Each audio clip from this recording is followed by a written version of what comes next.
Assalamualaikum warahmatullahi wabarakatuh. Jumpa lagi dengan channel Bagas Al-Bagasi. Kali ini ada pertanyaan dari Semoga Berkah. Ini pertanyaannya, seorang anak ziarah ke makam orang tuanya, akan tetapi anak tersebut tidak bisa membaca Al-Quran, Yai. Lalu diputarkan surat Yasin dari HP. Iya. Apakah pahalanya bisa ditransfer ke mayit atau tidak? Iya. Jadi datang ke kuburan bawa HP terus cek karena iya, nggak bisa ngaji. Iya, bisa ngaji. Gimana ini, guys? Apakah bisa pahalanya ini nyampe ke mayit ke orang tuanya maksudnya? Iya, iya. Sebelum Kiai menjawab pertanyaan dari Semoga Berkah, silakan Anda untuk berbagi ilmu dengan cara subscribe, yang belum subscribe, like, komen, dan share. Jangan lupa tanda loncengnya juga supaya ilmu ini bisa bermanfaat untuk orang lain juga, yaitu dengan berbagi ilmu dengan jariah. Ya, kapan lagi kalau bukan sekarang Anda dengan meng-share channel ini, pertanyaan ini, jawaban ini, maka Anda juga akan dapat pahala yang berlipat-lipat, apalagi ini di bulan Ramadan. Iya. Monggo, ya. Assalamualaikum warahmatullahi wabarakatuh. Waalaikumsalam. Alhamdulillahirabbil alamin.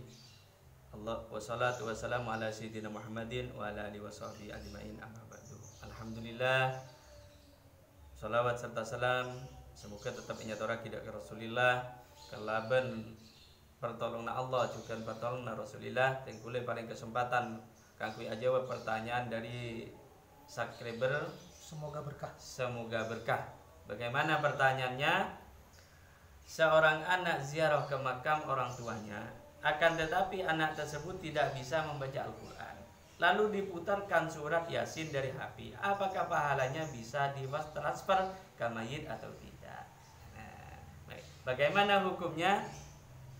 Sebelum kita berbicara tentang hukum sampai tidak sampainya, kita harus tahu dulu apa itu Al-Quran. Apa itu Al-Quran? Nah, apa itu Al-Quran? Maka disebut dalam kitab Tanwirul Qulub. Dalam kitab Tanwirul Qulub disebutkan halaman 550. Di sini disebutkan annal Quran, sesungguhnya Al-Quran unzila 'alan nabi sallallahu alaihi wasallam, diturunkan kepada Nabi Muhammad sallallahu alaihi wasallam bil lafzi wal makna, dengan lafaz dan makna, li ta'abbudi, dan bisa untuk ibadah. Al-Quran itu bitilawatihi, dengan membacanya bisa menjadi ibadah.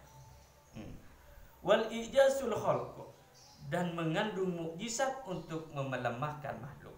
Jadi Al-Quran itu adalah sesuatu atau huruf dari Al-Quran atau bacaan yang diturunkan kepada kanjeng Nabi. Ya. Kalau kita bicara situ, HP itu tidak masuk. Nah, terus bagaimana apa yang dinamakan Al-Quran dari pendapat ulama? Kita baca dalam kitab I'anatul Talibin, juz 1, karangan Sayyid Ad-Dimyati, Syekh Muhammad Sato radhiyallahu anhu. Di sini disebutkan halaman 266. Bismillahirrahmanirrahim. Annal mushafah ismun lil warikil maktubu fi kalamullah. Sesungguhnya yang dinamakan mushaf, ismun lil warikil maktubi, itu nama-nama Allah atau suatu nama yang ditulis di dalam kertas, di dalam buku. Tapi yang ditulis apa? Fihi kalamullah, yaitu kalam-kalam Allah. Itu yang dinamakan Al-Quran. Yang dinamakan Al-Quran adalah huruf-huruf atau asma-asma Allah yang ditulis dalam buku. Itulah namanya Al-Quran. Kalau HP, walaupun ada lafaz-lafaz Allah, tetap tidak bisa dikatakan Al-Quran. Karena bukan Al-Quran, maka suara yang dari HP disedekahkan atau pahalanya diniatkan untuk orang tua, tidak bisa sampai. Yang sampai itu sampai baca Quran. Terus gimana Pak? Ini kan tidak bisa baca Quran. Maka saya ambil solusi, bawa Quran surat Yasin dalam HP.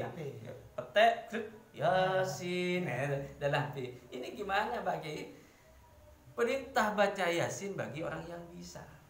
Iqra ma tayassaru minal Qur'an. Bacalah perkara yang gampang dari Al-Qur'an. Kalau kamu tidak bisa baca Yasin, ya baca kulhu. Qul Allahu ahad, Allahu samad.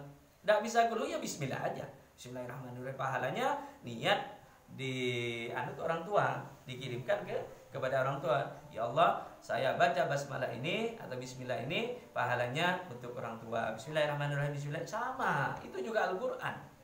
Sama. Tidak bisa baca bismillah, ya baca Allah aja, tidak apa-apa. Saya dengan menyebut namamu ya Allah, pahalanya saya kirimkan kepada kedua orang tua. Allah, Allah, Allah cukup. Kalau tidak bisa sebut Allah, ya dikirimin Fatihah aja. Lebih bagus. Lebih bagus. Artinya bacaan dari HP itu tidak bisa dikirimkan pahalanya kepada kedua orang tuanya atau kepada kaum muslimin. Yang bisa itu bacaan sendiri. Karena kalau bacaan dari HP tidak bisa dikatakan mushaf dan tidak bisa mendapatkan pahala. Wallahu a'lam bishawab. Wassalamualaikum warahmatullahi wabarakatuh. Waalaikumsalam warahmatullahi wabarakatuh. Tapi kalau gini Kiai, ini HP, tapi kita ngikutin HP. Yasin. Itu kan membaca sudah. Iya, membaca. Berarti tidak masalah. Oh, yang nggak nyampe itu ditaruh di atas makam. Iya, orangnya kok rokokan. Itu yang enggak boleh. Itu yang enggak bisa ya. Kalau mengikuti ya kan baca boleh, sudah. baca. Baca. Iya. Jadi begitu jawaban dari beliau terkait dengan murattal Al-Qur'an yang ada di HP yang dibacakan kepada mayit itu nyampe tidak? Itu tidak nyampe. Kecuali mengikuti yang ada. Iya. Ya, makanya Yasin, kita ngerti Yasin, wal Qur'anil Hakim, itu yang nyampe. Iya. Tapi kalau dari HP langsung taruh di makam, kita kok rokokan di luar kita. Iya, tidak nyampe ya. Begitu penjelasannya, mudah-mudahan bermanfaat untuk yang bertanya ini. Yang bernama semoga berkah juga. Iya. Demikian, jangan lupa untuk subscribe, like, dan komen. Mudah-mudahan yang menyampaikan risalah ini atau melalui share tentang video ini, mudah-mudahan Anda juga diberi berkah oleh Allah Subhanahu wa taala. Amin amin ya rabbal alamin. Demikian, assalamualaikum warahmatullahi wabarakatuh.